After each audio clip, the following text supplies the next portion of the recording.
Welcome to another Liquid Bullet Productionz. Joining me this morning is Miss Amanda Green. How you doing, Amanda? Good morning, Lee. Morning. So we just wanted to catch up with you. Obviously, you've been working on some new content for us. Can you give us a little look into what you've been up to? Yes. Right now, I am looking at the London Underground serial killer Patrick Kelly, an Irish serial killer, which is quite unusual. I think they've only got a couple. He roamed London for about 30 years unchecked, killing people. I think his first kill was in 1953 and the last one was 1983. So that's quite interesting. Yeah, it's a big span, isn't it, there he was running for? Yeah, he's quite unusual though because he has the 3 victim groups that he kills and he has 3 different types of killing methods, which is really unusual for serial killers. So I think that's maybe why he got away with it for so long. Yeah, I've never even heard of that case either, so it's quite sort of hidden, isn't it? Yeah, I hadn't. It was just by chance that I discovered it when I was looking at the Nude Murders, because you go off and I go off on a tangent when I go down a rabbit hole, and and it's just by chance that came up for some reason.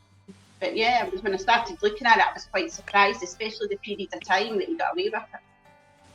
Yeah, no, I'm looking forward to hearing that one then. That's another good case you brought to my attention.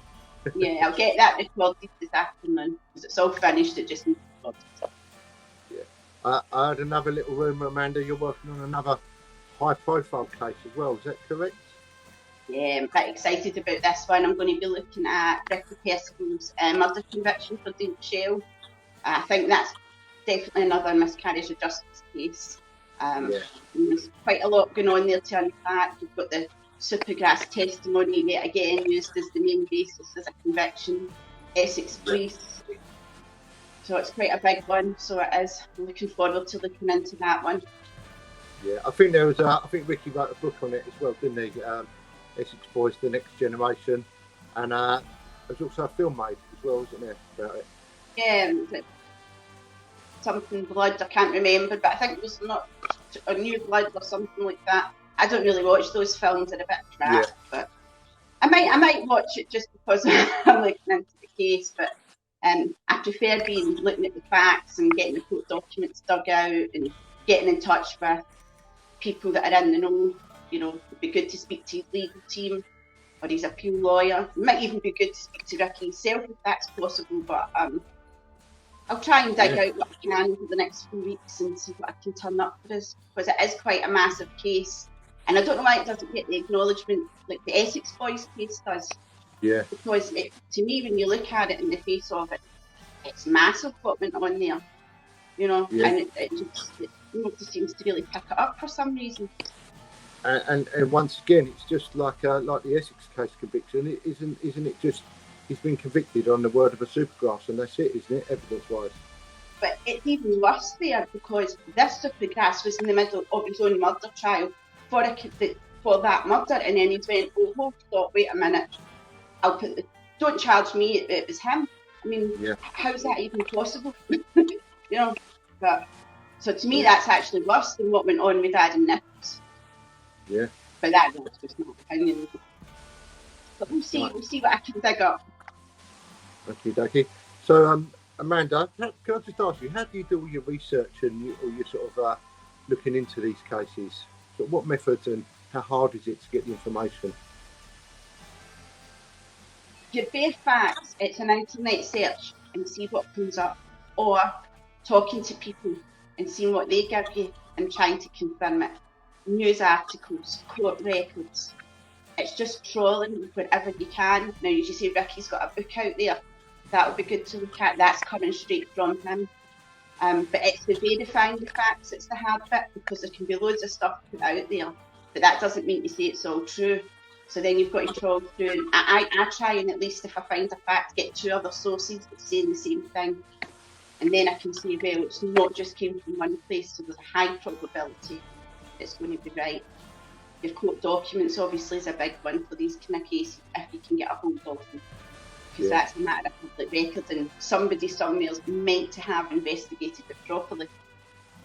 But it can take a wee while. I think he's, like, I'm not sure how many years he's spent in there now, but he's spent quite a lot of time in it already, isn't he?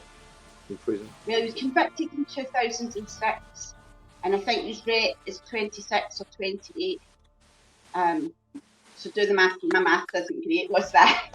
He's done maybe like 18 years or something, and he's got another 10 to go before it's even completed his minimum recommendation. So he spent most of it. If you think about it, he's similar age to us.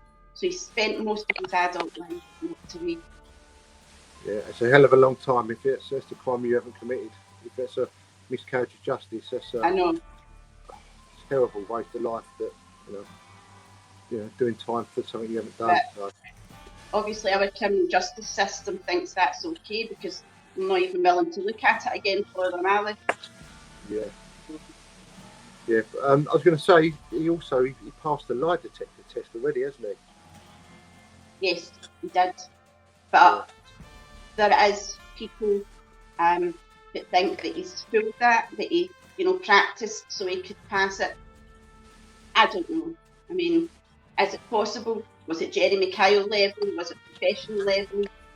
I can't see him going and doing it in the off chance that he might fail if he hasn't practiced enough to feel it.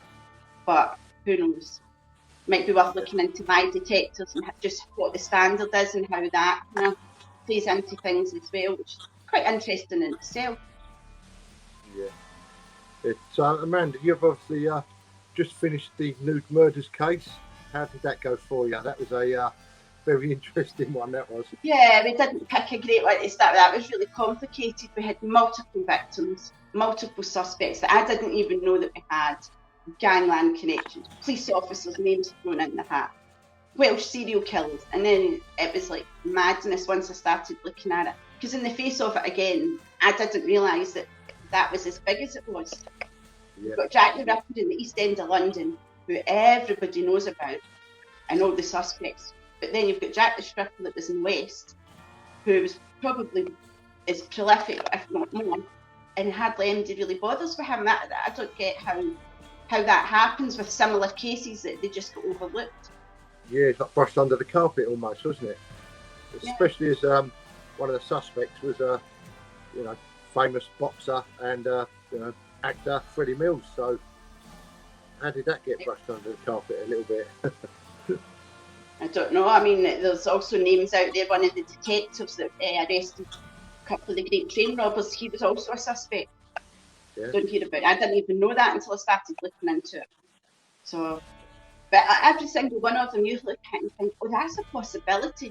But then when you look at that, and you're like, no, it's not. So it's going to be one of those great mysteries, that one, isn't it? But yeah, it's got it all: corruption, gangland, famous boxers, serial killers. Got it all, that one. Yeah, right. It's quite good that you're doing this with us because obviously, like I say, I've never even heard of some of these cases, so you bring them to not just my attention but all the viewers as well. So it's very interesting. It's fun though. I like doing that kind of thing. You're sitting and you're trolling and you're looking at one thing and you discover something else and you discover another thing and another thing. And that's the hard bit though, is like, where do you stop? What facts do you put in? What do you not put in? What's too much detail? So, but it is good fun. I'm enjoying it. Yeah, it's good. Yeah, got lots to look forward to, Amanda. Keep you busy. Yeah, and Roy's got me doing a darknet, deep internet thing, so I'll get that posted up probably on one of the groups or pages. Have you look at that, see what's there, what's not there, what trouble you might run into, how easy it is to get onto it. So that one's quite good as well. And fingers crossed I don't run into any trouble or do anything I shouldn't while I'm on there. You run into trouble, Amanda? Never. That wouldn't happen, would it? Never. Mm-mm.